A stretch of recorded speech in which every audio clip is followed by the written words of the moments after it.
नमस्कार मित्रांनो, भावी शिक्षक आणि शिक्षिकांनो, टिप्स फॉर टीईटी मध्ये मी अक्षय विरकर तुम्हा सर्वांचं स्वागत करतो। काही दिवसापासून म्हणजे ज्यावेळेस शिक्षक अभियोग्यता व बुद्धिमत्ता चाचणीची परीक्षा झाली आणि जी काही आपला रिझल्ट लागला त्या दिवसापासून आपल्या मनामध्ये एकच राष्ट्रीय प्रश्न पडलेला, कुठला? Any chance? How many chance? माझा नंबर लागेल का? मेरिट किती लागेल? मेरिट जास्त लागेल का मेरिट कमी लागेल? मेरिट कमी जास्त लागेल। पहिली ते पाचवीचं मेरिट किती लागेल? 6वी ते 8वीचं मेरिट किती लागेल? 9वी ते 10वीचं किती लागेल? एवढ्या जागा आहेत, माझा नंबर लागेल का? व्हिडिओ कोणताही असो, त्या व्हिडिओच्या खाली प्रत्येक कमेंट एकच, how many chance? Any chance? एवढे मार्क आहेत, होऊन जाईल का? माझं सिलेक्शन होईल का? माझं काम होईल? आपल्या यूट्यूबवर कोणताही व्हिडिओ असो किंवा कोणतेही यूट्यूबर्स असो जे की शिक्षक भरती संदर्भात माहिती सांगतात, इन्फॉर्मेशन देतात, तुम्हाला नॉलेज देतात, त्या प्रत्येक व्हिडिओच्या खाली एकच कमेंट, कुठली? How many chance? Any chance? Telegram असो, यूट्यूब असो, काहीही असो, प्रत्येक ठिकाणी एकच आपला कॉमन प्रश्न जो की आता राष्ट्रीय प्रश्न झालेला आहे, कुठला? Any chance? How many chance? माझा नंबर लागेल का? मेरिट कमी लागेल का जास्त लागेल? मेरिट किती लागेल? असा प्रश्न। आता आपण जो काही प्रश्न विचारत होतो, कुठल्याही चॅनलवर जाऊन आपण प्रश्न विचारले, सगळीकडे विचारले, का विचारत होतो?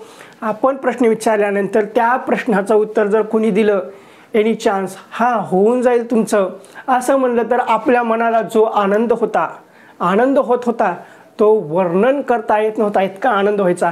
आणि जर कोणी म्हटलं की तुझा नंबर लागणार नाही, तर जे मनाला दुःख होत होतं ते त्याच व्यक्तीला माहिती।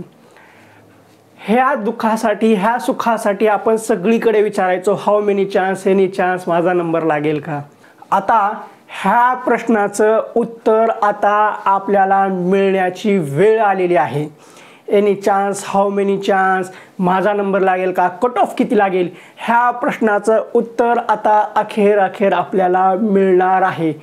कारण काय तर जी काही आपली सर्वसाधारण गुणवत्ता यादी आहे ती लागणार आहे।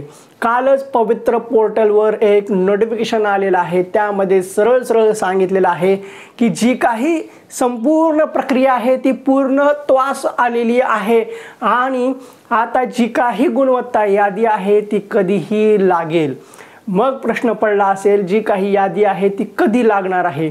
तर ही मॅक्सिमम म्हणजे जास्तीत जास्त ही आजच लागेल। मग आज लागणार आहे तर कधी लागेल असा सुद्धा प्रश्न पडला असेल तर ही दिवसभरामध्ये नाही लागणार, शक्यता आहे रात्रीच खेळ चालेल, म्हणजे रात्रीच लागणार आहे। कारण हा आपला टेटचा जो निकाल आहे तो सुद्धा रात्री 7च्या नंतर लागला होता। मग अशी आशा करा की हा जो काही आपली मेरिट यादी आहे ती सुद्धा रात्रीच लागेल आणि याच्यामध्ये खूप जणांची निवड होणार आहे। आता ही निवड विथ इंटरव्ह्यूची आहे का विदाऊट इंटरव्ह्यूची आहे? ह्या दोन्ही याद्या एकत्र लावल्या जातील का वेगवेगळ्या लावल्या जातील हा प्रश्न पडला असेल। पण जे काही काल न्यूज बुलेटिन आलेलं आहे त्याच्यामध्ये एवढंच सरळ स्पष्ट सांगितलेलं आहे की सर्व प्रक्रिया पूर्ण झालेली आहे। निवड यादी कधीही लागेल, पण कधी लागेल याची तारीख दिली नाही आणि वेळ दिली नाही। मग आता ही निवड यादी मुलाखतची लागेल अगोदर का विदाऊट मुलाखतची लागेल का दोन्ही एकत्र लावल्या जातील याचं स्पष्टीकरण दिलेलं नाहीये। पण एक सर्वसाधारण असं सांगायचं झालं तर ही सर्वप्रथम यादी ही अगोदर विदाऊट इंटरव्ह्यू म्हणजे विना मुलाखत जेवढ्या काही जागा भरल्या जाणार आहेत त्याची गुणवत्ता यादी अगोदर लागणार आहे। मग आता ही जी काही गुणवत्ता यादी लागली, मग याच्यामध्ये मेरिटमध्ये आलेले यांचं सिलेक्शन झालेलं त्यांना तर खूप आनंद होणार आहे आणि तुम्ही आनंदास पात्र सुद्धा असणार आहात। त्यासाठी तुमचं अभिनंदन। ज्या विद्यार्थ्यांचं ह्यांचं सिलेक्शन अभियोग्यता धारकांचं सिलेक्शन होणार आहे त्या सर्वांना माझ्या मनापासून शुभेच्छा। तुमचं पुढील आयुष्य खूप सुंदर जावो आणि परत एकदा तुमचं अभिनंदन। तुम्ही एवढ्या मेहनतीनं हे करून तुमचं सिलेक्शन होणार आहे। आणि आता आणखीन महत्त्वाची गोष्ट, ज्यांचं सिलेक्शन होणार नाहीये विदाऊट इंटरव्ह्यूला, काही मार्काने, कमी मार्काने, 1-2 मार्काने ते मेरिटमध्ये आलेले नाहीत, काटावर राहिलेले आहेत, त्यांचं काय, हा सुद्धा प्रश्न पडला असेल. त्यांना साहजिकच वाईट वाटणार आहे. मग आता यामध्ये ज्या विद्यार्थ्यांचं सिलेक्शन होणार नाही, 1-2 मार्काने काटावर वगैरे लागलं, ते मेरिटमध्ये येणार नाही, त्यांचं काय, त्यांना दुःख होणार हे साहजिकच आहे. मग दुःख करून भागणार आहे का? नाही आहे ना. आपल्यासाठी दुसरी संधी आहे. कुठली? आपण मुलाखतीचे विथ इंटरव्ह्यूचे प्रेफरन्स भरलेले आहेत, त्यामध्ये आपल्याला संधी आहे. त्याची सुद्धा यादी लागेल. त्या व्यवस्थापनामध्ये आपल्याला इंटरव्ह्यू द्यायचा आहे. इंटरव्ह्यू दिल्यानंतर आपलं सिलेक्शन होईल. आणि ह्या ज्या काही संस्था भरती आहे त्या संस्थेच्या भरतीसाठीच आपण एक व्हिडिओ बनवलेला आहे. तो आपण आजच टाकणार होतो की संस्था पैसे घेते का, घेते तर किती, संस्थेची भरती कशी असते, संस्था भरतीची एकदम डिटेल माहिती आपण त्या व्हिडिओमध्ये सांगितलेली आहे. पण आज तो व्हिडिओ टाकायचा होता, पण हे निवड यादी आज लागणार आहे म्हणून आपण हा व्हिडिओ आज टाकतो आणि संस्थेचा व्हिडिओ उद्या किंवा परवा टाकू. असो, मग आता ज्यांचं सिलेक्शन झालं नाही त्यांच्यासाठी पर्याय आहे मुलाखत. ह्या मुलाखतीमध्ये जाऊन त्यांचं सिलेक्शन होईल. आणि तरीसुद्धा याच्यामध्ये ज्यांचं झालं नाही त्यांनी काय करायचं? दुःख करत बसायचं का, टेन्शन करायचं का, मग आयुष्याचा विचार करत बसायचा का? नाही, जास्त टेन्शन घ्यायचं नाही. जीवन खूप सुंदर आहे मित्रांनो, जीवन खूप सुंदर आहे. अनुभव तुम्हाला सांगत जाईल. जीवन हे खूप सुंदर आहे, अनुभव तुम्हाला सांगत जाईल. प्रयत्न करायला कधी विसरायचा नाही. जीवन खूप सुंदर आहे, अनुभव तुम्हाला सांगत जाईल. प्रयत्न करायला कधी विसरायचा नाही, कारण मार्ग तुम्हाला सापडत जाईल. मार्ग तुम्हाला सापडत जाईल.